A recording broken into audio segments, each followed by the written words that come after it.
Welcome, everybody, to the redevelopment meeting for November the 8th, 2021, 4:30 p.m. at the Lawrenceburg City Council chambers. I'll read this important message to us before we get started. This is regarding Title VI Public Involvement Survey. As a recipient of federal funds and in support of Lawrenceburg's efforts to ensure non-discrimination and equal access to all citizens, the city gathers statistical data regarding participants in city activities. Therefore, we have provided a voluntary Title VI Public Involvement Survey at this meeting. You are not required to complete this survey. However, the form is anonymous and will be used solely for the purpose of monitoring our compliance with Title VI and ADA. That form is in the back of council chambers. If anybody's interested in filling that out, please do so, and there's an envelope to place your responses in if you're inclined to do that. Can we get a roll call, Ms. Brookbank? Yes, Executive Director Brian Messmore. Here. President Richard Richardson. Present. Vice President Lenny Fryman. Here. Secretary Kevin Schaefer is absent. Member Janie Wilson. Here. Member Brian Johnson. Present. School Board Member Brian Jansen is absent. And City Attorney Del Weldon. Here. Well, that was super loud. Ear curdle. If we've had time to read over our minutes from the previous meeting, I will take a motion to approve those minutes this evening. So moved. We have a motion. Do we have a second? Second. Second. All in favor? Aye. Aye. Any opposed? Motion carries. Mr. Messmore, do we have any announcements this evening? I have none. Does the board have any announcements this evening? If not, we'll move on to our financial report. Ms. Brookbank? As of November 2nd, the balance for redevelopment is $1,714,433.08. And after monies to go towards projects, it's $1,494,685.98. And Mr. Messmore, you have a comment to make on that? Yeah, just to remind the board and the public that there are several projects that are outstanding potential out there. We have Row House, we have Union Hall, we have funding next year's Main Street budget, we have funding next year's redevelopment budget out of that total, so it is not, just don't want anybody to mistake that for a free balance. It is spoken for. Thank you. All right, any questions regarding the financial report from the board? Not, we'll move on to new business. And Mr. Messmore, it looks like we have the Atomic Arcade presentation this evening. Which mic do you use? Yeah, we have Jenny's here and Josh is here, and the other part of our Sherpa, Michelle, is here.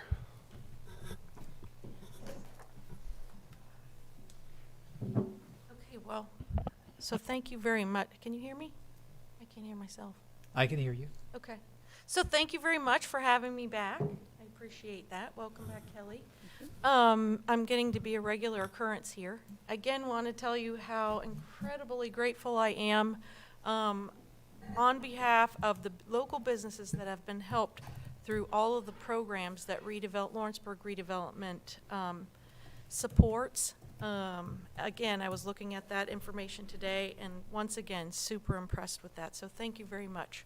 Today, I am privileged to be able to present the Atomic Arcade project, and the owner of that project is Josh Lowe, and initially I'm going to introduce him, and then he's going to give you a little bit of background of himself, just talk a little bit like we did last time with J. Bussey Woodworking. So, Josh, come on up, and then I'll present the presentation. So this is Josh Lowe, Hey everybody. of Atomic Arcade Hello. Project. Well, I've been collecting video games since I was 5 years old, and I've never sold one. So I've got a lot of games, and everybody that knows me knows that I've got a lot of games. And, well, I lived in downtown Cincinnati for about 15 years, and when I lived downtown, I lived in a shoe factory that was a machine shop on the first floor, and it took up a city block. And I lived on the second floor and kind of made a deal with the landlord where I would divide the space into what he would call artist space, so that he could rent it out and basically have the building occupied when he wasn't there with the machine shop. And for the work that I did there, we made a deal where that would be taken off of my rent. So I lived there for about between 12 and 13 years. And in that time, I had 3,000 square feet and 13-foot ceilings and a freight elevator that opened up right into my house. It was kind of like the Bat Cave. And I'm a tinkerer by nature and a video game collector. So at some point, I started collecting arcade games, and all my friends would come over and play arcade games, and that happened quite often. Every once in a while, I'd just get another one and another one.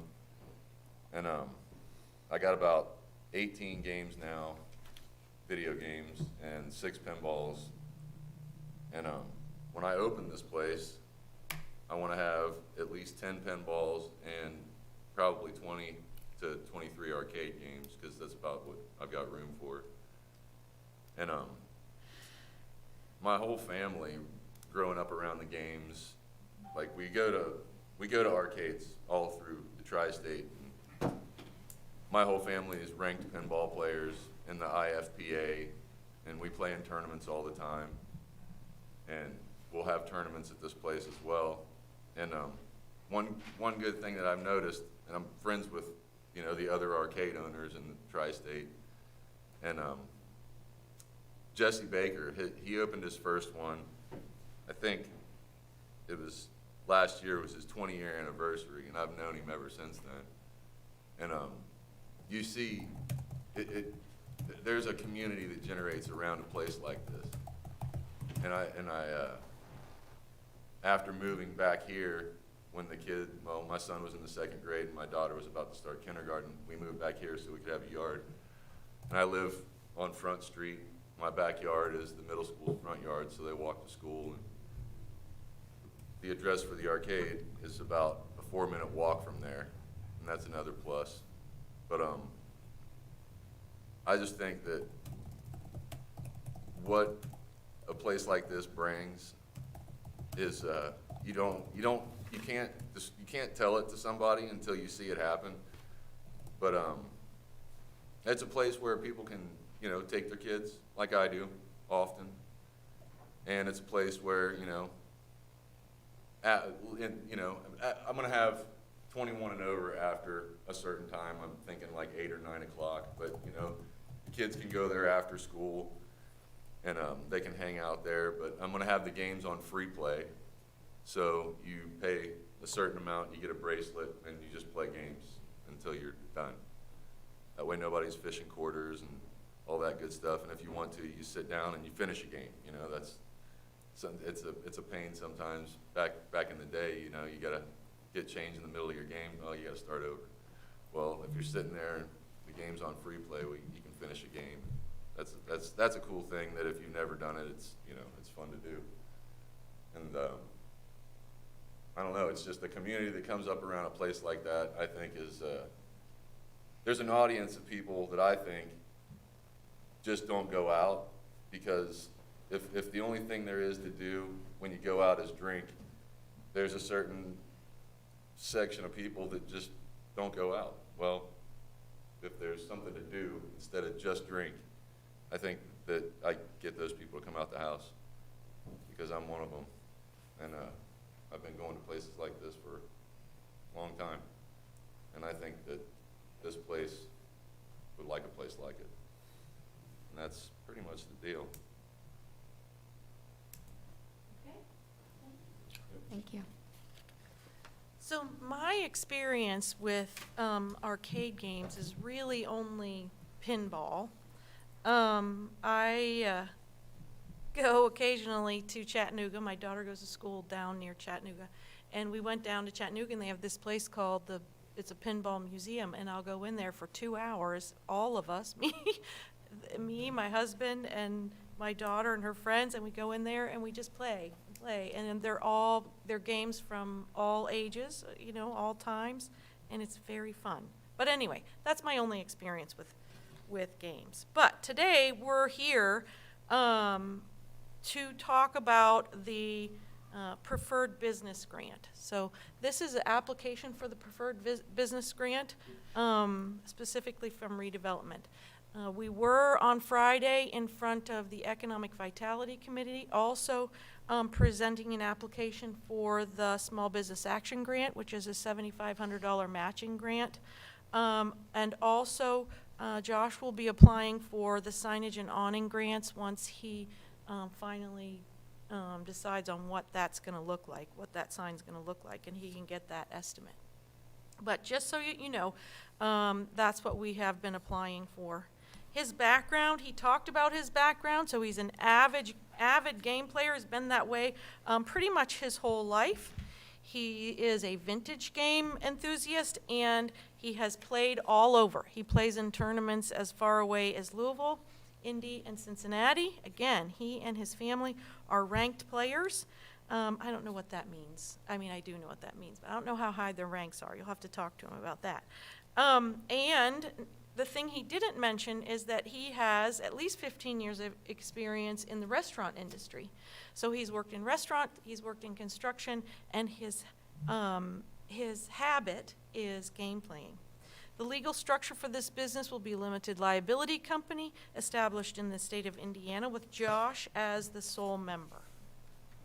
Okay, so let's talk about the market, all right? So a description of the market. The first thing that I ask business people to do is tell me who are their target customers. That is the foundation, one of the foundational elements for any business. And he has 3 targets. I like them to hone in on 3 different segments. The first we called locals, all right? Those are people in a 5-mile radius of Lawrenceburg. They love gaming, and they remember that from their childhood. So they're not just kids, but they're adults too.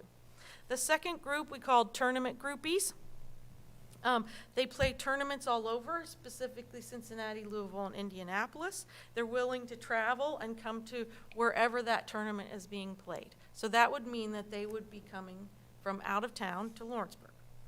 The third is entertainment enthusiasts, so people who, we call them that, but they are people who want to play different kinds of games and have something else for their family to do.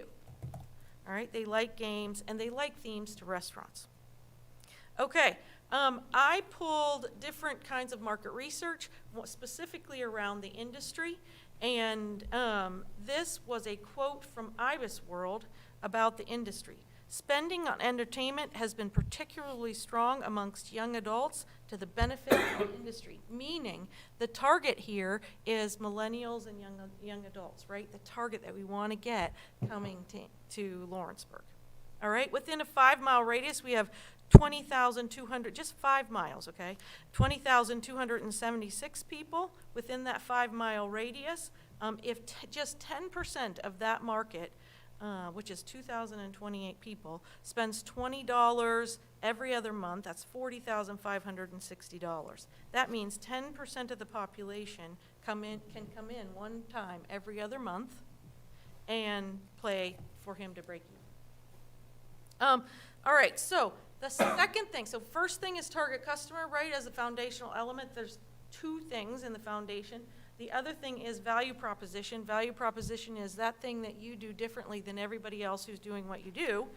And his value proposition is that he will have nostalgic games in a fun atmosphere. He'll have easy-to-eat food and fun drinks.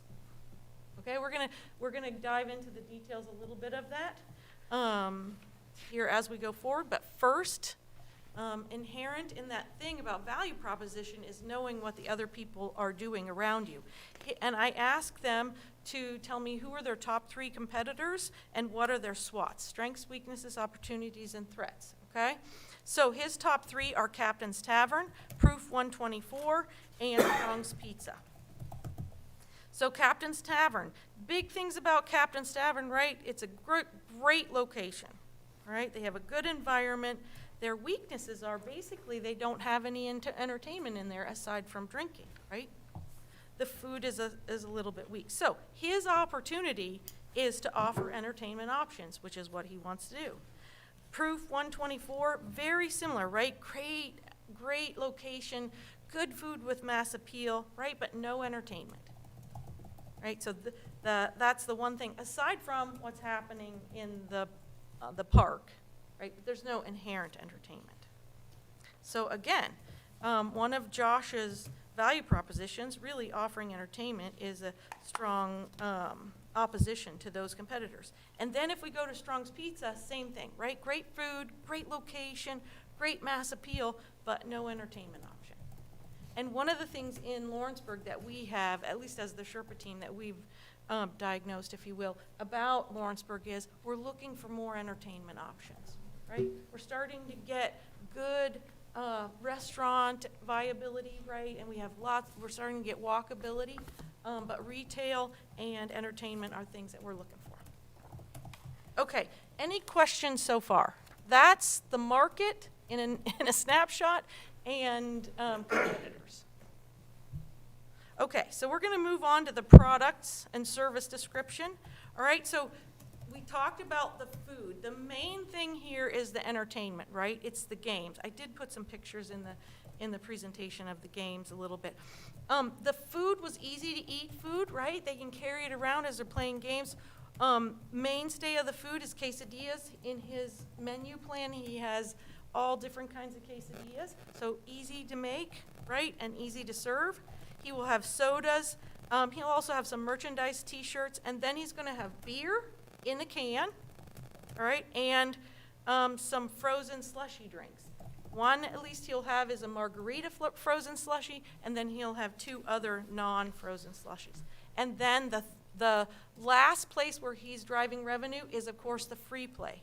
Okay, the free play is $10, so it's like a cover charge. You know, when you come in, you want to play games, you pay the $10 charge, you get the jelly band or whatever, and you can play as long as you want. Free play, yes. How long does that actually get you? So if I pay my $10, how much time do I actually get to play the games? For the duration of my visit there, or is it like a set? It's as long as I'm there As and I long as paid you're for the there. band? Yeah, Okay. as long as you're there. Now, he's going to be buying new games, right, as he goes along. Those new games will probably be played at 50 cents a piece. So there will be some new games that if you want to play them, you're going to have to do a one-off charge. And the reason he's doing that, and he told me that, is that he did benchmarking throughout the industry and people gave him advice to do it that way. But most of the games are going to be free play. Okay, questions about that? I did kind of hurry through that, but I tried to give you a snapshot of what was going to be there. So there is some alcohol. He is going to take advantage of the entertainment district. What are we calling it? Riverfront District? Development Development District. area. Yes. If you can send me that terminology, I'll start using that terminology instead of the entertainment district. Anyway, he's going to use that district's, the $1,000 liquor license to be able to have a liquor license at that location. Okay, so if we look at the location, by the way, it is at 139 West Tate Street. It's in that strip mall. If any of you were there at the ribbon cutting for originally Crafter's Hideout, it's where the old Crafter's Hideout used to be. That is if you're looking at this picture, it's the second door from the end, okay, from the left. All right, so that's the former Crafter's Hideout location. It's 1,500 square feet, and one of the things I didn't have in this printout that I was thinking about on my way today was the floor plan. So I did want to hand that out so you guys could look at the floor plan if you wanted. All right, those are games, okay? The location is 1,500 square feet. There's already a bathroom in there, so he's going to take advantage of that. He is actually going to create the small kitchen in the back, as well as a bar, and then there'll be in the corner like an eating bar, kind of like at Chipotle. You know how they eat there on the windows, if you've been to Chipotle. Anyway, and hopefully there would be expansion capability at some point in the future. Now, Mr. Connolly is it Tony? Yeah, Tony Connolly is the landlord and owner of the building. He's been very amenable and cooperative and good to work with. So he has been working with him about, how do we expand, especially for the kitchen area, which is actually going to be rather small. As far as labor requirements to get started, Josh will be there full-time. Okay, he will be the floor host, and then he will have a full-time bartender and a full-time cook. We were talking about this a little beforehand. Everybody knows how hard it is to get employees and how expensive that they are. So he's starting out, I think, very frugally, and I think this is a great way to start with those employees. I think Josh has the idea that he would like to expand his hours a little bit on Saturday from when he starts, but to open up. I usually encourage my clients not to have too much debt and not to have too much overhead, especially when they're starting. So the full-time employees, floor host, bartender, cook. The hours will be Wednesday through Sunday. Okay, he'll be open Wednesday through Sunday. Wednesday through Saturday hours are 3 to 11. Sunday hours 11 to 7. Okay, and he is hoping to be able to open on Saturday from 11 to 11. So that would mean that he's probably going to need some sort of part-time assist. General manager is Josh himself. That means the overseer, right? Assistant manager is Jody Spencer. Okay. Oh, I guess I do have it in here. I do have the floor plan in here. Or I hope I do. Yeah, we have. I sent. It wasn't okay. in my packet. All right, so I sent the packets out really, really early. We're passing one down. as Okay, we good, speak. good. We're good. Okay, if you saw the floor plan, you saw the games, where all of the games were, and you saw where the bar was going to be with the little circles for bar stools. He's going to have stools all over throughout the games also, because often people like to sit down when they play the games. They could eat as well. They go to the bar in order to order the wristband as well as any of the food. So the bartender is more of a ordering person. Since the beer is in cans and the margaritas are in a slushy mixer, there's not a lot of bartending, mixed drinks or anything. So the bartender can take orders, he can take food orders, deliver out food orders, things like that. Relative to that, maximum capacity is 60 people at any one time. When we looked at maximum capacity financials, I asked Josh to do only 80% of maximum capacity, which is 48 people, and that's what we conservatively honed in on. We said 48 people may turn out 4 times a day for maximum capacity. Okay? Questions? Floor plan questions? Now, as you know, Josh, well, maybe you don't know this, but Josh has kind of been all over town looking for locations. I know Brian knows this, so does Michelle. So we've been really working on a lot of different locations. This is the best square footage rent that he has found. This is about 49 cents a square foot, which is really inexpensive compared to the last place he was at was almost 62 cents a square foot, and there were other locations in town that were more expensive than that. So this is a great low-cost place, I think, to get started. Everything works out. Note to self, right? Keep persevering, and it will work out. Okay, any questions about the location? Parking, I did get a lot of questions about that before. There's parking in the front. Again, he's not opening until 3 in the afternoon, hopefully to capture some of those kids, right? There are kids across the street at the pool, at least in the summer, right? There'll be kids, going back and forth. At the winter time, they have the skate plaza over there, and there's parking in front of the location as well as down the street and for those other venues. So there is a good amount of parking compared to some of the other venues that we looked at. Okay, marketing plan. Let's talk more about the industry information as we look towards the marketing plan. So within the industry information, spending on entertainment has continued to be particularly strong, especially through the pandemic shutdown. Of course, alcoholic beverage and food sales are increasingly important, always in the industry for lots of reasons. There is some competition from home consoles, right? People are playing games at home, but these are nostalgic feeling games. So this is to hit all of us, right, here in our little nostalgic heart, to come out and play these games. And introduce them to our kids. And then, there's always the public health mandates and safety concerns that we have to be concerned about. Okay, so industry, the big thing, I think, the big takeaway here is that we're going to be pulling in not just oldsters like me, right? We're pulling in millennials. They want to play these games, right? Younger kids, they want to play these games. To them, it's brand new, right? To me, who grew up with, we would play, my dad would play a pinball game, whatever, maybe not brand new, even though to me it feels nostalgic. To them, it's brand new and different. Ms. Pac-Man is not actually all that old of a game to them, right? Okay, so Josh plans on utilizing a lot of things that are going around in town in his marketing program. He's planning on having a grand opening with a ribbon cutting, of course. He will have a free margarita slushie on the opening day, as well as an end-of-the-week pinball tournament in order to kick off the opening of the new location. He's going to take advantage of all of the Lawrenceburg Main Street marketing package that's available. And then his other items for marketing will include signs and awning. You can see, if you go back and look at that building, it's very nondescript building, right? He's going to need some signage and awning to really make it stand out. And he is planning on designing that himself. In fact, he's working on that.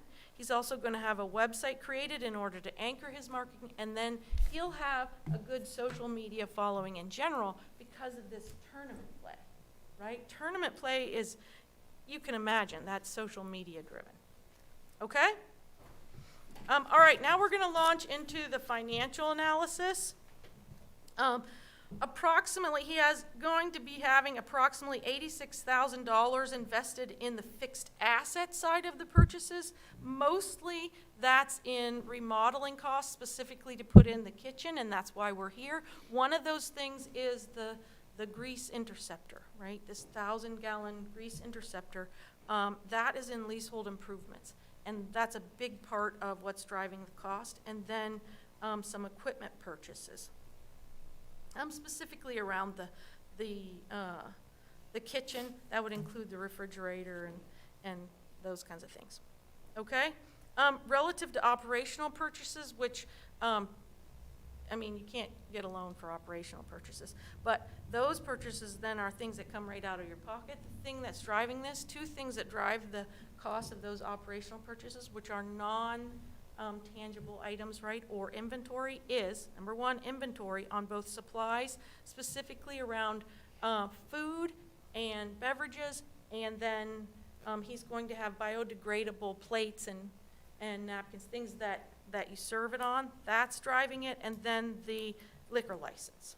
Those are the two highest operational purchases. Any questions on that?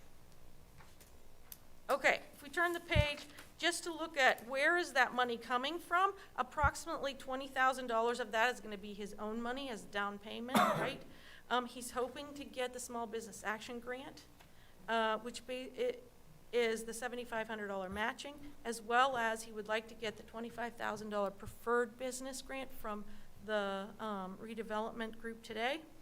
That mostly to pay for that grease interceptor. Eventually, again, he'll be going after the signage and awning grants. And then he would like to get a loan, specifically from Savista at this point. He's talked to them about getting a loan for the remainder portion of that. It's about $46,000, which will be on him. Also part of his investment. Okay, any questions on that? Okay, so, by the way, I wanted to tell Brian and Michelle, we talked a lot about the cost of goods sold on the product page, and I had 30 cents there for beer. It was actually 90 cents. So I made a mistake on that. When I redid this, there was a lot to it, so I missed that, but just so you know. All right, last thing. When I go to Economic Vitality Committee, they kind of know this spiel for me, so forgive me for you guys that hearing this, but here's how I like to have my clients run their financials. First, I like them to run a break-even analysis, so you can see approximately how many people they gotta have crossing the threshold of their store in order to break even, and so that they have some of those sales criteria in their mind that they're looking for. Do we think that this person can do that? So I have them do that. Then I like them to run a most likely scenario. What do you think you can do? How many people do you think you will be driving? And then in this case, I did a max occupancy because I was a little concerned about the size. How many people do we think we can drive? Is this business going to be profitable if you're maxed out? And again, our max out was only 80%. Okay? All right, so that's the first column you're going to see is break even. He is paying himself a wage, and that is, I mean, he's going to be there full time, so he's not going to be able to have another job. And so he is paying himself a wage, but does include salaries. For the break even, he will need approximately 27 people a day to spend on games and food and drinks and new games in order to break even. So 27 people is approximately half, 50% occupancy at, one time. Okay, most likely he believes he can get 54 a day.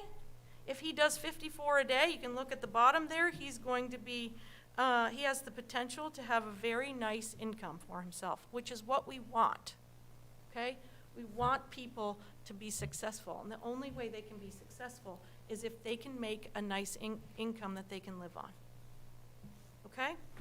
And max occupancy, occupancy is about 193 people a day, and that, that of course he's very profitable.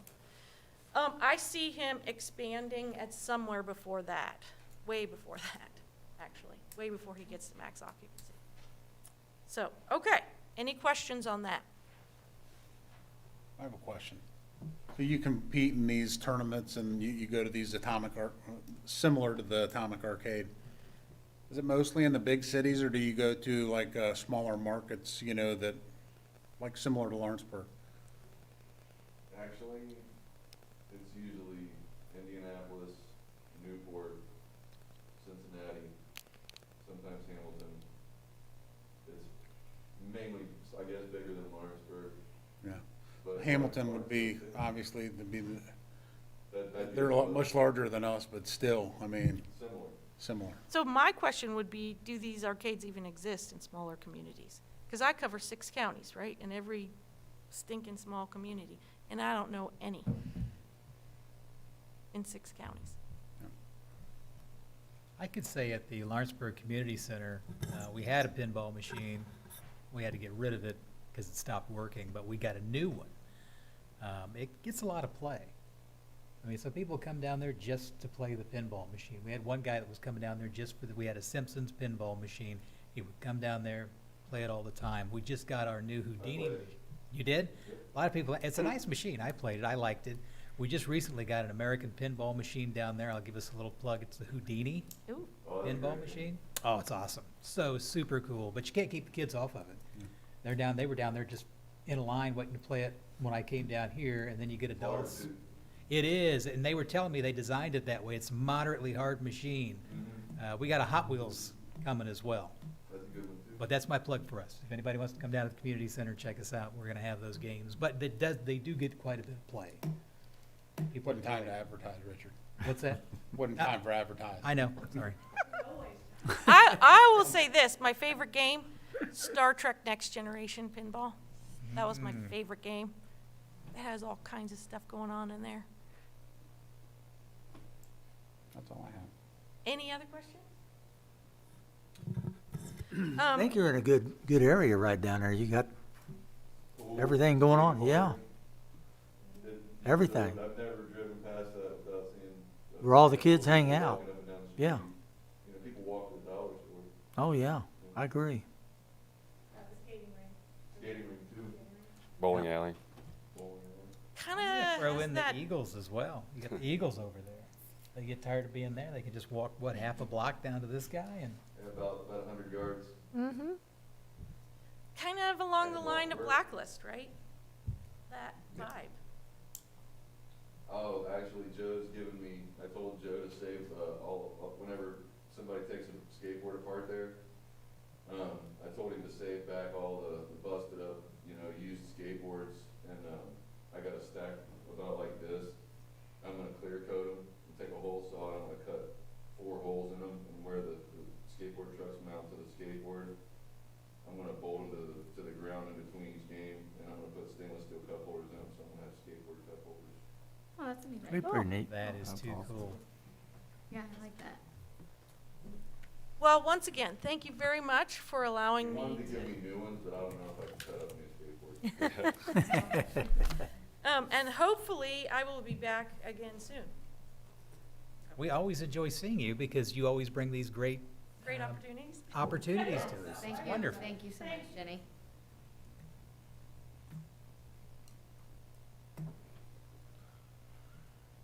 Well, I guess the Entertainment. ask at hand right now is for the $25,000 preferred business package to be offered to the Atomic Arcade owner Josh Lowe. Are there additional questions that we have or comments we'd like to make? With your financing, Yeah. you're waiting on the bank for this? Yeah, So you, I basically, recently I picked up a second job so that I could, stack up a 20% down payment for the amount that I'm gonna ask. mhm. And whether or not this takes place this evening, I'm doing this, but I just really appreciate you guys listening to me for the evening. But you're not sure about the loan yet, if you're gonna actually get it or Not 100%. not? I talked to, Brent, or, Ludwig that suggested it today, and, we're gonna have a more detailed meeting next Thursday. What kind of timeline were you looking at as far as getting this place up and running? I mean, obviously, it depends on your financing, but From the time I sign, or from the time I get that loan until, from the time I get that loan, I would say no less than 6 months. 6 months after you get the loan? Yeah, I'm gonna remodel it all myself. He's got, landlord has an electrician that he uses for his building, but I'm gonna do all the interior work myself. It'll be done in 6 months, but the plumber's been over there to, basically, last Friday, the plumber and I and his excavator guy were over there mapping out a plan for where the grease interceptor has to go and the logistics of that. So we're getting close to a pretty good handle on how that's gonna take place, and the landlord's on board. Because it improves the price of his property if I do decide to leave ever. So the landlord's been really cooperative the whole time. I was pretty fortunate running into that guy. Well, you're sticking some money in his building, so he should be very accommodating. Yeah. Yeah. Well, I've been around every block about 3 or 4 times, and after about 5 strikes, it's pretty fortuitous to have come across this place, I'd say. So on this, you guys can answer, because I can't really remember, but, our money's gonna be used for the improvements to Mr. Conley's building. Now, first, would Josh be responsible for expending his money first before he gets our money? I think And do we have an opportunity to put any clawbacks, with the time frame, like 2 or 3 years, or he's gotta be in business? I think that to be most consistent with our past practices, we would do a 3-year clawback. I think we would do we would file what's called a UCC lien for personal property. We just need all the social security numbers all the serial numbers for all the games. I think that would be our collateral. And then as far as his money first, our money, I think we release our money upon certificate of occupancy. Right, exactly. So the reason we found that that's a good way to handle it is because establishing certificate of occupancy as a benchmark means he's cleared everything with the health department, with zoning, with liquor license. We don't have to intrude into that. We can just say, hey, you've got a CO, you know, you've taken all those steps, jumped through all those hurdles, and then you're right, because he doesn't own the property, then we would, like we've done with other businesses, the lien would be the equipment, so the machines. Perfect. That's what I needed to hear. Yep, and then after 3 years, we would file to release the UCC lien. Unless there's any more questions, I'd like to make a motion to move forward with giving Mr. Lowe's $25,000 grant.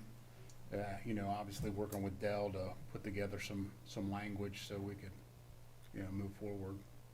We have a motion on the floor. Do we have a second? I'll second. We have a second. All in favor? Aye. Aye. Any opposed? Now, the loan. is Grant. it at the end Grant, of, or the grant, I'm sorry, of going in, do we give it to him at the beginning, or is it at the very It's end a when he gets certificate of moved in? occupancy. At the end. At the end? The end. Yeah. Okay. and that helps us, because then everything's been built out, all the, Right. That's the way we've all been the doing things, it but, yeah, prior, exactly. so just Yeah. to clarify that. Yep. Even for much larger projects, like we've got the 4-speed on 50, you know, $1 million plus project, or even Kroger Plaza. That was a $900,000 grant, but we did it the same way. Yep. So it's good, whether it's small or big, it helps us. And then, like I said, then we don't have to independently measure, because there was a time when we would have people bring in receipts and we'd look at each receipt and Kelly would have to write it down, and it's just much better to do it this way, because the certificate of occupancy contemplates everything's been met, everything's been done, we're ready to rock and roll. We can have ribbon cutting, be in the newspaper, and all good stuff. Mr. Messmore, has a couple comments? I'm glad you asked. Supposed to read. Well, I just wanted to just remind everybody that, you know, this was a pilot year for what we would refer to as a preferred business. It was a focused attempt to attract food, beverage, retail, entertainment, something unique to the community. And we throw that in there in case we haven't thought of everything. But and those dollars were designed to encourage landlords in our downtown area to consider these types of investments over other types of rental people on their first floor. So, and it was directly tied to the and you mentioned this, John, you know, to the build out of the property itself. So it is creating value for the landlords, and the end around is that they work with us to get things that, you know, help create activity in the downtown and in turn increase the value of their property. So that was the genesis of that. I think it also gives some confidence to small business entrepreneurs that there's an opportunity to get a little kick fairly quickly, and rather than, you know, the what ifs. And I will say, in addition to that, the design committee met Friday, and it's a very talented group of people at the main who all dial in, actually, at this point still, but vet this business plan with the same level of scrutiny that you all do, and they did approve, you know, contingent upon securing, yes, and the bank. So, you know, I mean, he's stacking financing, so they're not, you know, one piece is not good without the other, or he's just going to have to figure it out. And I will say, if I had one word to describe Josh, it would be determined. He has been all over this town. You know, every time he found a new spot, I said, call a building department, call planning and zoning, get them out there on site and figure out your critical path, because we know those elements that'll bite us later. And And I would compliment those two groups too for being very willing to meet Josh in some of the locations that he's attempted to get into, and have been very helpful at establishing those critical path issues very early in the process. I think that's all I got. All right. That being said, I'll go back and restate the motion again, which was already made, to offer the Atomic Arcade and Josh Lowe the $25,000 preferred business package. That was a motion made by Brian Johnson and seconded by Janie Wilson. And I'll ask again, all in favor, aye? Aye. Any opposed? Motion carries. Good luck. Yeah. Donkey Kong? All right. All right. Miss Pac-Man was my favorite.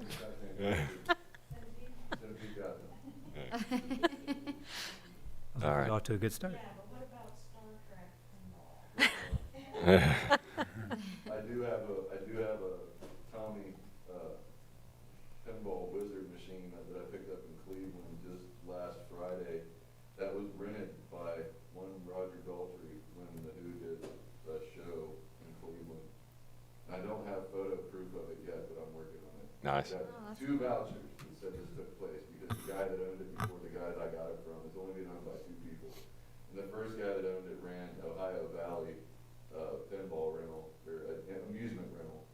And when it was, I think in the mid-'80s or something, they shipped it off to his hotel room, and I got something that Roger Daltrey sent last weekend.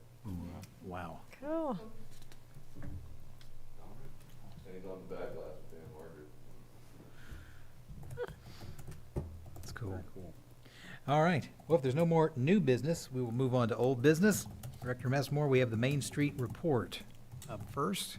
Yeah, Michelle's here. I don't know if you have any comments that you'd like to make. I'll just throw out there that we are reviewing grant application, just the language in them to make sure that they are clean, and, the things that sneak up and bite you. We're, trying to make sure that we have addressed all those things that we've run across this year.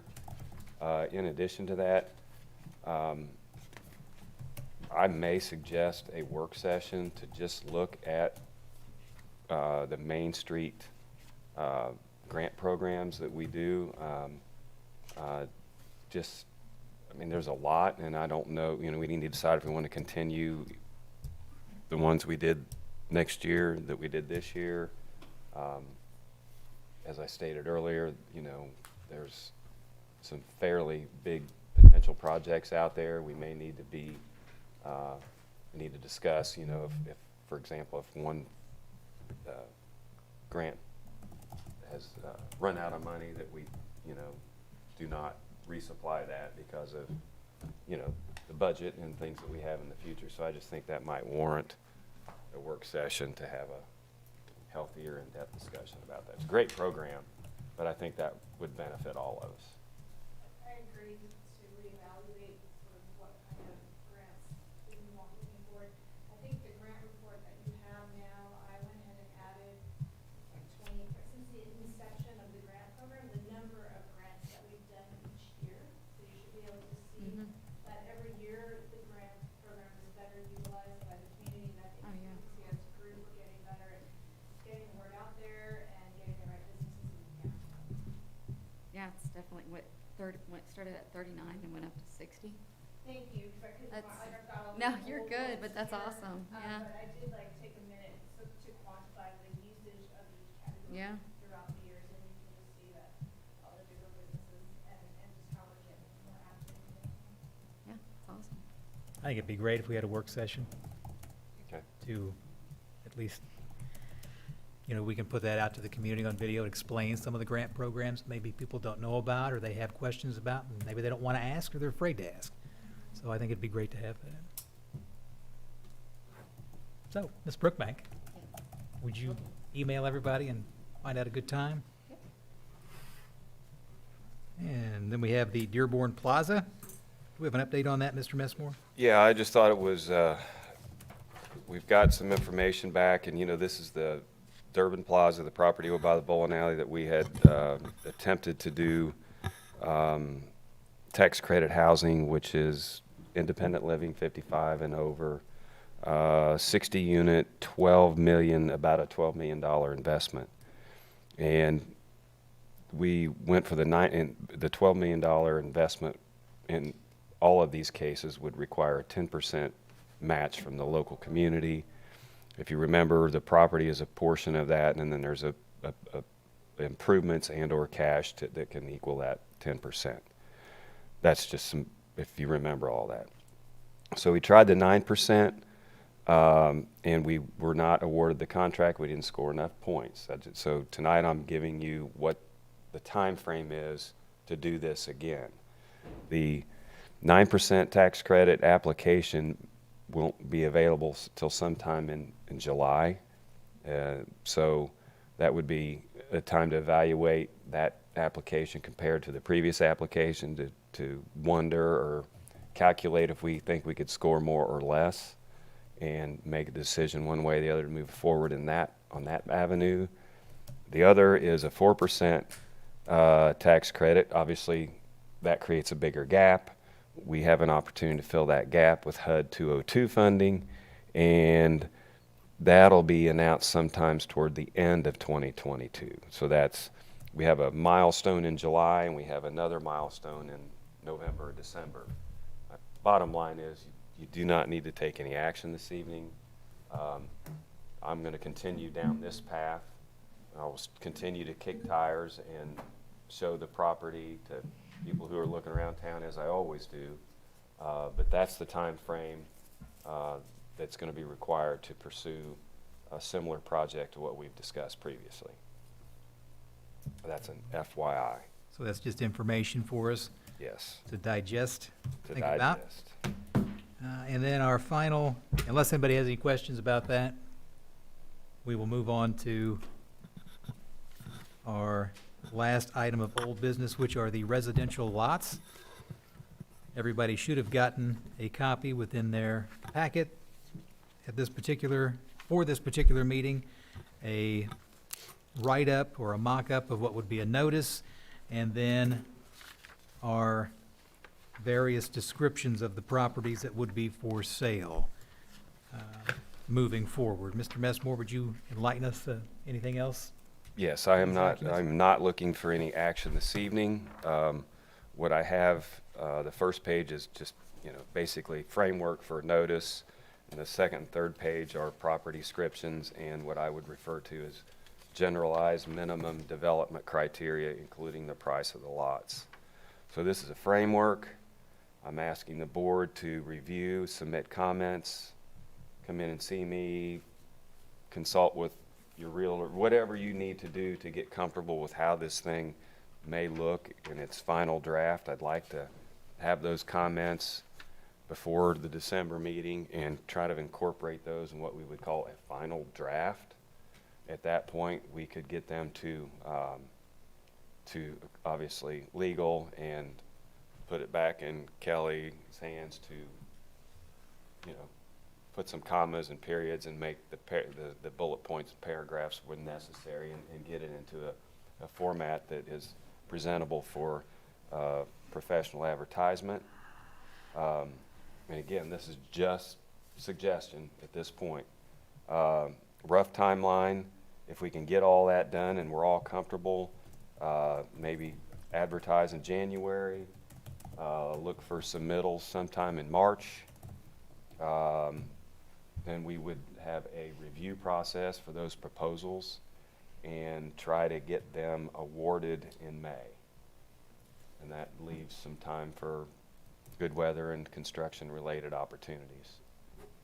And these specifically are for the 4 lots on West High, a lot on Short Street, and a lot on East High. We've discussed them multiple times over the years. I believe there's, we might even need to take a vote in the December meeting to formalize this, so they ask legal about that. But I think this is where the direction of the board has led us to at this time.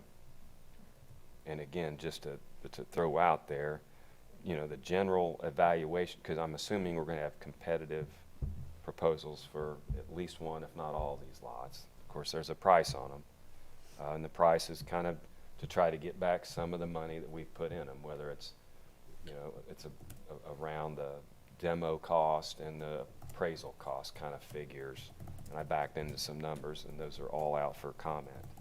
But based on paying the purchase price, the quality of the materials, the value of the construction, neighborhood fit, you know. So, and if it's a brick house, it's probably gonna be evaluated differently than a vinyl house in terms of quality. When you're looking at the quality of materials. Who's gonna review that? Us? Yes. As we'll have a work session? Yeah. Okay. Yeah. You want us to take what we've been given, digest it, kind of put our ideas into comments. it, make the comments, get those back to Brian or Kelly, and then hopefully next month, and then let legal take a look at it? No, I'm talking about when the submittals come in, Yeah. after we send them Oh, out. yes. Bids Yeah. come in, hey, Yep. who's gonna sit down, who's gonna be the one making the decisions on who gets what? You That's guys, this board. this board, Okay. you guys. I wanted to make sure of. Yeah. Yeah. And then, Sorry, I've got my back to you. I just. now is this all the properties that the redevelopment commission owns? It's all the That you, residential lots. we Yeah. talked this- about? Yeah, these are the Residential lots. residential lots that are currently held by. Okay. redevelopment. And so the idea with these, you know, we're working to accommodate, you know, there's interest in these lots. Obviously, some of these lots are better than others, but especially on West High Street, you know, that neighborhood, it's no secret, we have some lots on West High Street, and it's no secret that we've always viewed that area as being Target area. potentially just, I mean, that could be a gated community. I don't think it's unreasonable to shoot for the moon and stars here, and, you know, it's beautiful infrastructure. You've got Dearborn County Historical there, you've got flaring columns there, trail, brand new road, I mean, everything is perfect.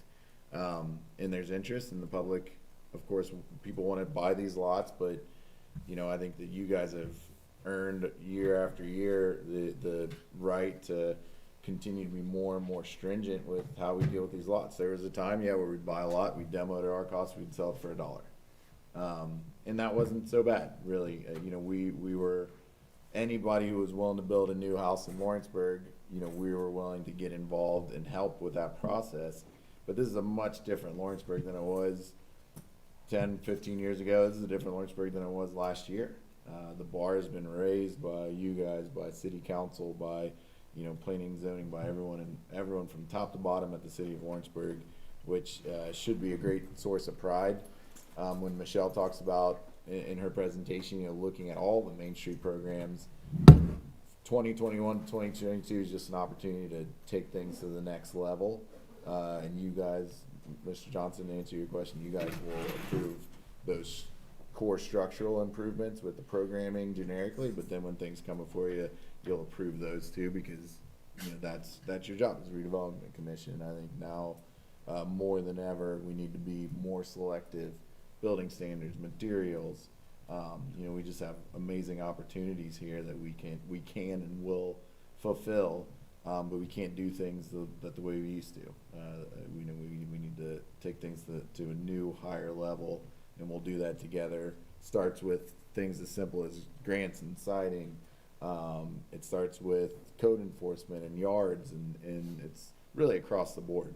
But it's paying dividends. The city will continue to be a better and better place to live, to do business. So it's really exciting.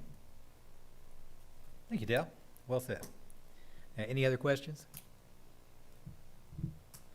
Comments? If not, I will take a motion to approve the claims that were provided to us in our packets. So moved. We have a motion. Do we have a second? Second. Second from Lenny. All in favor? Aye. Aye. Any Aye. opposed? Motion carries. We have comments from the audience? No? Michelle, Thanks for the listen. I gotta be on the way to work. thank you for the presentation. Appreciate it. Yeah. Good luck. Thanks. It might be nice to consider having some guidelines for the folks, especially on West High, on what you guys are looking for. So when people come to present, they'll know and have higher chances. Michelle, That'll be included in the, podium, please, so everybody Yeah. can hear you. Thank you. Well, and I had this conversation for a completely different reason with a member of the administration today, but comparing the difference between bids and requests for proposals. So 2 ways to do a public works project. You bid it out, which means you do, here's the 99 things we want, and as long as you can do all 99, lowest bidder gets it. Anyone in the world can do it. Or you do a request for proposals where you say, well, here's the 5 things we know we want, but pitch us, show us what you can get. So I think that's where we're gonna end up with a project like this. Here's the 5 or so things that we know we're looking for, but also we want people to come in front of us, yeah, we know when we see it. So we'll kind of do the best of both worlds, here's the things we know we want, we think we want, but people will come to us and they'll show us things we didn't even know, that we wanted, and it'll make sense. Also, it's gotta fit with the overall feel. What we would love to do, and what we always try to do, is as government, get in, make a positive impact, and get out. So, if we can make a splash with 2 or 3 properties, then the hope is that the rest of the neighborhood will then follow suit in purely private sector. And that all of that will happen organically. So, yeah, I think that's exactly right, Michelle. Just to have some standards so that folks who are investing can kind of envision what other folks will do too. So that's great. Yeah. Can you put that in writing and send it to me? I have actually sent you my dream. Oh, yeah. He doesn't check his email. Imagined it, so I will send it over. All right. Well, thank you, everybody, for coming tonight. Thank the board. Thank you, Dell, Brian, Kelly. There are no other additional comments. I'll take a motion to adjourn. So moved. We have a motion from Lenny. Do we have a second? second. Second from Brian. All in favor? Aye. Aye. Any opposed? Motion carries. You want to hold her down. Oh. Brian.